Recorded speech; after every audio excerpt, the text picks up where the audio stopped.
Subscribe कीजिए royal teacher को education संबंधी न्यूज़ तुरंत पाने के लिए। विद्यार्थियों को कहा बेसलाइन आकलन व दक्षता आधारित समूह निर्माण। बेसलाइन हेतु समय सारणी हुई जारी। शाला दर्पण भी होगी इसकी एंट्री। अंतिम तिथि है 18 अगस्त 2022। सत्र 2022-23 हेतु।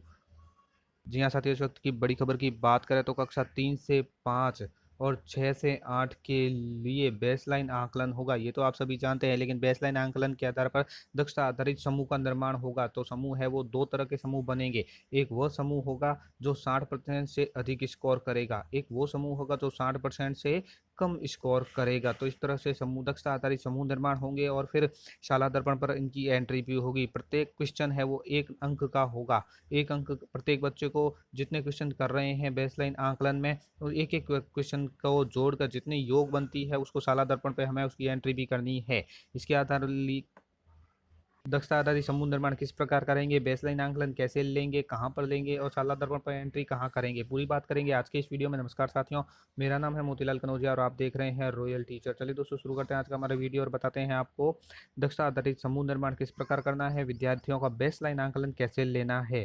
यह है वो आदेश जो कार्यालय निदेशक माध्यमिक शिक्षा राजस्थान बीकानेर की ओर से जारी किया गया है और शैक्षिक सत्र 2022-23 में विद्यार्थियों के बेसलाइन आकलन यानी बेसलाइन असेसमेंट व दक्षता आधारित समूह निर्माण के संबंध में लिखा गया है। यहाँ बात की गई है राजस्थान के शिक्षा में बढ़ते कार्यक्रम के तहत रेमेडिएशन कार्यक्रम के प्रथम चरण में यानी जुलाई से सितंबर सत्र आरंभ के 10 दिवस के भीतर विद्यार्थियों के लर्निंग लेवल की जांच के लिए बेसलाइन असेसमेंट करवाया जाना है। यानी प्रथम चरण में जुलाई से सितंबर के 10 दिवस में, सत्र आरंभ के 10 दिवस में विद्यार्थियों के लर्निंग लेवल की जांच हेतु बेसलाइन किया जाता है। यह बेसलाइन असेसमेंट वर्कबुक में 10 अभ्यास वर्कशीट के बाद दिया गया है। तब आपको ये पता चल गया है कि कहाँ से लेना है। तो जो वर्कबुक दी गई है बच्चों को, उसके 10 अभ्यास वर्कशीट के बाद ये बेसलाइन आकलन दिया गया है। बेसलाइन असेसमेंट विद्यार्थियों द्वारा करवाए जाने हेतु निर्देशित किया गया था। विद्यालय में बेसलाइन असेसमेंट की प्रक्रिया पूर्ण नहीं हुई है, उसके लिए रेमेडिएशन कार्यक्रम सुचारू शुभारंभ के लिए बेसलाइन आकलन व दक्षता आधारित समूह निर्माण समय सीमा का पुनः निर्धारण निम्नानुसार किया जाता है। इसके लिए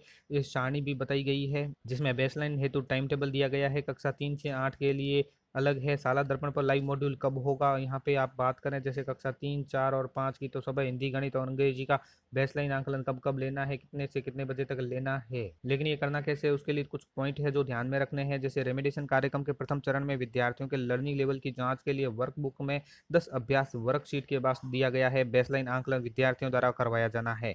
जिन विद्यालय में वर्कबुक उपलब्ध नहीं हो पाई है या संस्था प्रधान उनके शिक्षकों को समसा पोर्टल से डाउनलोड करके और शिक्षक को उपलब्ध करवाएंगे, जिसे शिक्षक विद्यार्थियों के बोर्ड पर लिखकर प्रिंट करवा कर विद्यालय की व्यवस्था के अनुसार उपलब्ध करवाएंगे। विद्यार्थियों द्वारा बेसलाइन असेसमेंट पूरा करने के बाद शिक्षकों को इसकी जांच करनी चाहिए तथा विद्यार्थियों द्वारा दिए गए सही उत्तरों की गणना करनी चाहिए। जैसा कि दोस्तों मैंने बताया कि प्रत्येक सही उत्तर का 1 अंक आपको देना है। विद्यार्थी बेसलाइन असेसमेंट वर्कबुक में अथवा वर्कबुक उपलब्ध नहीं होने की स्थिति में समय की नोटबुक में करेंगे। साथ ही बेसलाइन आकलन विद्यार्थी के प्रदर्शन का वर्कबुक में रिकॉर्ड संधारण किया जाना है। इसकी प्रविष्टि शाला दर्पण मॉड्यूल में दिनांक 5 अगस्त से प्रारंभ की जाएगी। तो ये बेसलाइन आकलन जो आप लेंगे विद्यार्थियों का, उसको शाला दर्पण पे आपको चढ़ाना है। तो शाला दर्पण पर 5 अगस्त से वो मॉड्यूल लाइव प्रारंभ हो जाएगा, तो आप अंकों की प्रविष्टि वहाँ पे कर पाएंगे। उसी के आधार पर लर्निंग लेवल बनेंगे। इसके आधार पर शिक्षकों द्वारा विद्यार्थी समूहीकरण कर विद्यार्थी के लर्निंग लेवल पर आधारित आवश्यकता सहायता प्रदान की जानी है। साथ ही यहाँ पे डेट बता दी गई है कि बेसलाइन आकलन जो है कक्षा 3 से 5 के लिए 5 अगस्त तक और 6 से 8 के लिए 9 अगस्त तक पूर्ण किया जाना है। तो अंतिम तिथि भी आप देख सकते हैं, 5 अगस्त और 9 अगस्त दे दी गई है। बेसलाइन असेसमेंट हेतु टाइम टेबल पृथक से उल्लेखित किया गया है। यहाँ बता दें बेसलाइन असेसमेंट हेतु अंतिम तारीख है 3 से 8 के लिए 10 अगस्त। बेसलाइन असेसमेंट हेतु शाला दर्पण मॉड्यूल लाइव होना है वो 5 अगस्त से पूर्व हो जाएगा। बेसलाइन असेसमेंट के डेटा को शाला दर्पण पर अपडेट करना है वो अंतिम तिथि है उसकी 18 अगस्त है। उससे पहले पहले आप इसको डाटा को शाला दर्पण पर अपडेट कर लें। तो ये है कुछ सारणी जो बेसलाइन असेसमेंट की है। तो आप इसका स्क्रीनशॉट लेकर भी देख सकते हैं कि किस किस तारीख को है। जैसे मैं कक्षा 3 का एक उदाहरण लेता हूँ, तो कक्षा 3 में हिंदी का 5 अगस्त, अंग्रेजी का 8 अगस्त और गणित का 10 अगस्त। और समय है 9:30 से 10:30 बजे तक। और डेटा को शाला दर्पण करने की अंतिम तिथि है वो 18 अगस्त है, सभी की निर्धारित की गई है। कक्षा 4 में भी 5, 8 और 10 अगस्त है। कक्षा 4 5 में 10 5, कक्षा 5 में भी वही सेम डेट है, 6 में भी वही सेम डेट है, यानी सभी की जो सेम डेट रखी गई है 5, 8 और 10 हिंदी, गणित, अंग्रेजी के बेसलाइन असेसमेंट की ये अंतिम तिथि है। साथ ही इन तारीख को विशेष नोट लिखा गया है कि इन तारीखों को अगर किसी विद्यालय में किसी कारणवश परीक्षा नहीं हो पाती है तो 12 अगस्त को वे रिजर्व डे को बेसलाइन असेसमेंट करवाना सुनिश्चित करेंगे। इस बात का ध्यान रखेंगे कि 12 अगस्त को आयोजित होने वाले देशभक्ति गीतों का गायन कार्यक्रम समय पृथक से हो। अब बेसलाइन आकलन जो होगा उसकी डाटा प्रविष्टि आपको शाला दर्पण मॉड्यूल बनाया गया है, जिसमें विद्यार्थियों के अंकों की प्रविष्टि की जाएगी। जिसमें शाला दर्पण मॉड्यूल में बेसलाइन असेसमेंट में विद्यार्थी के प्राप्तांक के आधार पर विद्यार्थियों के समूह स्वतः आंकलित हो जाएगा। यानी जो आप नंबर बच्चों का चढ़ाएंगे उससे ऑटोमेटिक ही समूह का निर्माण हो जाएगा, क्यों कौन सा विद्यार्थी किस समूह में है। शिक्षक इस डेटा का उपयोग अपनी कक्षा में निश्चित अवधि के दौरान अपनी कक्षा में समूह बनाने के लिए कर सकते हैं। जो ऑटोमेटिक समूह बनेंगे सो आंकलित होगा समूह, तो विद्यार्थी को पता चल जाएगा कि किस समूह में उसको रखना है, समूह 1 में या समूह 2 में। तो शिक्षक उस डेटा का उपयोग करके अपनी कक्षा में समूह बनाने में कर सकते हैं। यह डेटा पूरी तरह से शिक्षकों को उनकी कक्षा में प्रदर्शन के बारे में जानकारी प्रदान करने और कक्षा शिक्षण में सहायता करने के लिए एकत्र किया जा रहा है। शिक्षकों से अनुरोध है कि वे डाटा को सटीक रूप से दर्ज करें। बात करें इसकी एंट्री की, तो शाला दर्पण मॉड्यूल पर बेसलाइन असेसमेंट डेटा एंट्री कैसे करें, तो इसके 2 तरीके बताए गए हैं, स्कूल लॉगिन से और स्टाफ लॉगिन से। शाला दर्पण बेसलाइन असेसमेंट मॉड्यूल इस तरह से स्टाफ लॉगिन पर प्रदर्शित होगा, जिसमें उस कक्षा, सेक्शन और विषय का चयन करने के जिसके डेटा आपको चढ़ाने हैं या ऑनलाइन अपडेट करने हैं तो उसका चयन करना होगा। दर्ज किए गए अंकों के आधार पर विद्यार्थियों के समूह का सुझाव दिया जाएगा कि इसको किस समूह में रखना है। चयनित कक्षा में विद्यार्थियों की सूची और विद्यार्थियों के अंक दर्ज करें, यहाँ पे दर्ज करने होंगे। अर्थात विषयाध्यापक बेसलाइन असेसमेंट मॉड्यूल को कक्षा, सेक्शन और विषयवार चयन करेंगे जिसके लिए डेटा प्रविष्ट करना चाहते हैं। कक्षा चयन के उपरांत कक्षा में समस्त विद्यार्थियों की सूची शिक्षक को प्रदर्शित होगी और शिक्षक प्रत्येक विद्यार्थी के अंक प्राप्त अंकों की प्रविष्टि करनी है। अंक प्रविष्टि के साथ ही विद्यार्थियों के प्रदर्शन के आधार पर समूहीकरण का सुझाव दिया जाएगा। जिन विद्यार्थियों का बेसलाइन असेसमेंट पूरा नहीं हो सका है उनकी डेटा प्रविष्टि को खाली रखा जाना है। तो मोस्ट इंपोर्टेंट है, जिनका बेसलाइन असेसमेंट नहीं हुआ है तो उसमें उस कॉलम में आपको कुछ नहीं करना है। विद्यार्थी द्वारा बेसलाइन असेसमेंट पूर्ण किए जाने के पश्चात इसकी शाला दर्पण पर प्रविष्टि की जा सकेगी। इसी के साथ साथ स्कूल लॉगिन के माध्यम से भी यही कार्यक्रम हो सकता है, जिसमें केवल कक्षा अध्यापक स्टाफ लॉगिन के माध्यम से अपनी कक्षा के डेटा दर्ज कर सकेंगे। संस्था प्रधान ये सुनिश्चित करेंगे कि बेसलाइन असेसमेंट की डेटा प्रविष्टि से पूर्व क्लास टीचर मैपिंग तथा सब्जेक्ट टीचर मैपिंग का कार्य पूर्ण कर लिया गया है। तो क्लास टीचर मैपिंग कैसे करते हैं या सब्जेक्ट टीचर मैपिंग कैसे करते हैं, इसके लिए दोस्तों मैंने पर्टिकुलर अलग से वीडियो बनाया है, वो आपको मिल जाएगा। पीओ, सीबीओ, सीडीओ संभागीय संयुक्त निदेशक उक्त कार्य पूर्णता से सघन मॉनिटरिंग करेंगे। कक्षा अध्यापक बेसलाइन असेसमेंट मॉड्यूल पर कक्षा, सेक्शन और विषय का चयन करेंगे जिसके लिए वे डेटा प्रविष्ट करना चाहते हैं।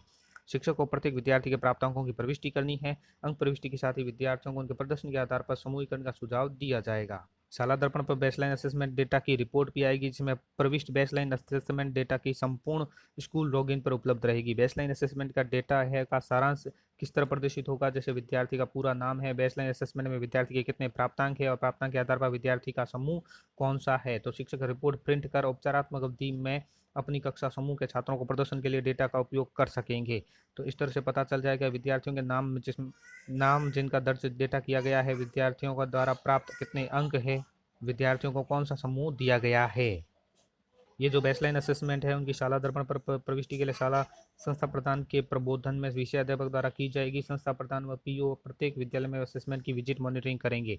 बेसलाइन असेसमेंट के डेटा को शाला दर्पण पर जो अपडेट करना है वो शिक्षकों द्वारा 5 अगस्त तक 3 से 5 का बेसलाइन आकलन और 9 अगस्त तक 6 से 8 का बेसलाइन आकलन लिया जाकर इसकी प्रविष्टि शाला दर्पण मॉड्यूल में आगामी 3 दिवस में की जानी है और प्रविष्टि संस्था प्रधान द्वारा संबंधित अध्यापक से करवाई जाएगी।